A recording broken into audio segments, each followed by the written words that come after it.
সম্প্রতি মালয়েশিয়ার বিরুদ্ধে ফ্রেন্ডলি ম্যাচের জন্য ভারতীয় ফুটবল দলের শিবিরে ডাক পেয়েছিলেন আশিস রায়।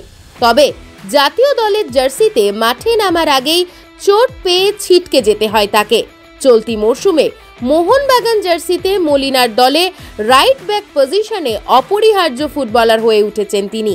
চোটের জন্য মাঝে বেশ কিছু ম্যাচ খেলতে না পারলেও রবিবার নর্থ ইস্ট ইউনাইটেড এফসির বিরুদ্ধে 90 মিনিট দাপুটে ফুটবল খেললেন আশিস রায়। শুভাশিস আলবার্তোদের অনুপস্থিতিতে টম অলরেড দীপেন্দুদের নিয়ে রক্ষণে নেতৃত্ব দিলেন তিনি। যেমন নিশ্ছিদ্র রক্ষণ তৈরি করে রাখলেন, ঠিক তেমনই ওভারল্যাপে গিয়ে আক্রমণে মনবীরকে সাহায্য করলেন। আলাদিন, জিথিন, নেস্টারদের সামনে বুক চিতিয়ে লড়াই করলেন। মোহনবাগান জার্সিতে নিজেকে নতুন করে প্রমাণ করছেন আশিস রায়।